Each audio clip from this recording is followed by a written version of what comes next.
100% అక్షరాస్యతను సాధించేందుకు కృషి చేద్దామని డిఆర్డీఏ పీడీ శ్రీనివాసప్ప పిలుపునిచ్చారు. ఉల్లాస్ కార్యక్రమంలో భాగంగా అక్షరాంధ్ర జిల్లా స్థాయి శిక్షణ కలెక్టరేట్ సమావేశ మందిరంలో బుధవారం జరిగింది. ఈ సమావేశంలో పీడీ శ్రీనివాసప్ప మాట్లాడుతూ అక్షరాస్యత ప్రాధాన్యతను వివరించారు. సుమారు 145 కోట్ల పైబడిన మన దేశ జనాభాలో ఇప్పటికే 80% అక్షరాస్యతను సాధించడం గొప్ప విషయంగా పేర్కొన్నారు. అయినప్పటికీ 100% అక్షరాస్యతను సాధించే బాధ్యత మనందరిపై ఉందన్నారు. దీనికోసం ఉల్లాస్ కార్యక్రమాన్ని కేంద్ర ప్రభుత్వం అమలు చేస్తుందని, దీనిని నిరక్షరాస్యులు సద్వినియోగం చేసుకుని అక్షరాస్యులుగా మారాలని పిలుపునిచ్చారు. అక్షరాలు చదవడం రాయడంతో పాటుగా సామాన్య పరిజ్ఞానం, ఆర్థిక అక్షరాస్యత, డిజిటల్ అక్షరాస్యతపై కూడా ఈ 100 గంటల శిక్షణ కార్యక్రమంలో అవగాహన కల్పించడం జరుగుతుందని తెలిపారు. ఇటువంటి అవగాహన కార్యక్రమం సామాన్య ప్రజలకు కూడా అవసరమేనని పీడీ అభిప్రాయపడ్డారు. ఈ 3వ విడత అక్షరాంధ్ర కార్యక్రమంలో జిల్లాలోని సుమారు 126,000 మందిని అక్షరాస్యులుగా తీర్చిదిద్దాలని లక్ష్యంగా పెట్టుకున్నట్లు తెలిపారు. ఈ ఉల్లాస్ అక్షరాంధ్ర కార్యక్రమం మనకి ఇది 3వ విడత మన జిల్లాలో మనం జరుపుకోవడం జరుగుతుంది. మరి ఈ ఉల్లాస్ అంటే ఏంటంటే life long learning, understanding life long learning for all in society అనే పేరుతో ఈ కార్యక్రమాన్ని 2020 విద్యా హక్కు చట్టం ద్వారా ఈ కార్యక్రమాన్ని రూపొందించడం జరిగింది.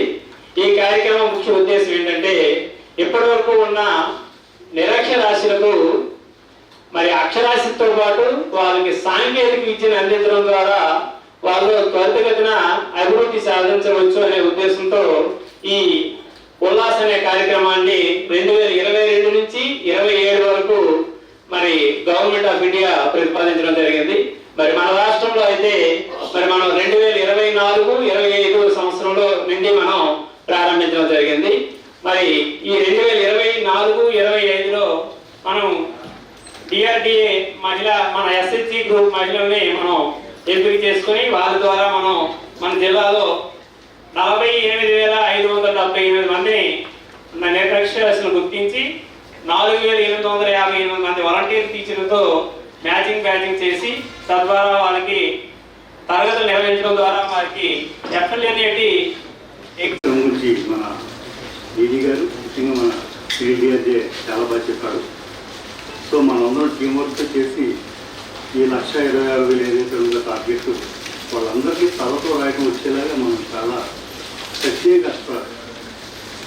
ఎందుకంటే ఈ విషయం చెప్తున్నాను, అది చాలా చిన్న విషయం, చాలా చిన్న సబ్జెక్ట్ అనుకుంటాం.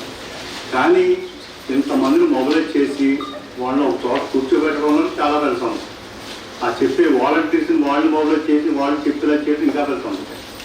సో కాబట్టి మనం చాలా పర్సనల్ ఇంట్రెస్ట్ తీసుకుంటేనే కానీ ఈ కార్యక్రమం సక్సెస్ అవుతుంది.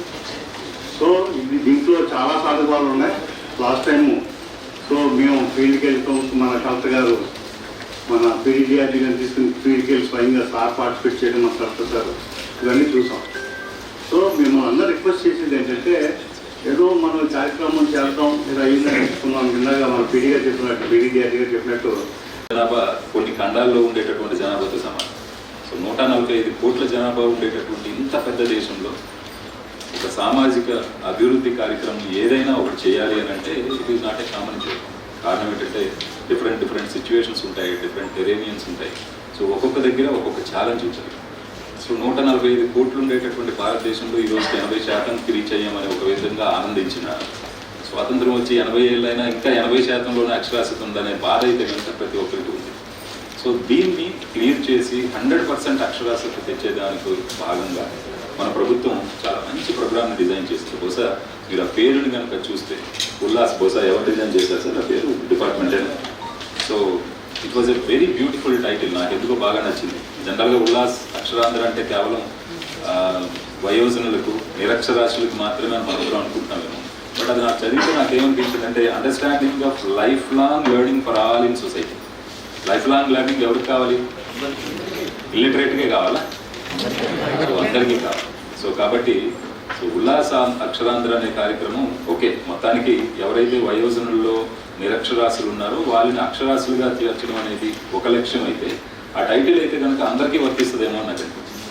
అలాగే ఈ కార్యక్రమం తాలూకా ఉద్దేశం కూడా ఎటువంటి లిటరసీని డెవలప్ చేయాలి అనే దానికి ఒక 4 లిటరసీలు మీరు చెప్పారు.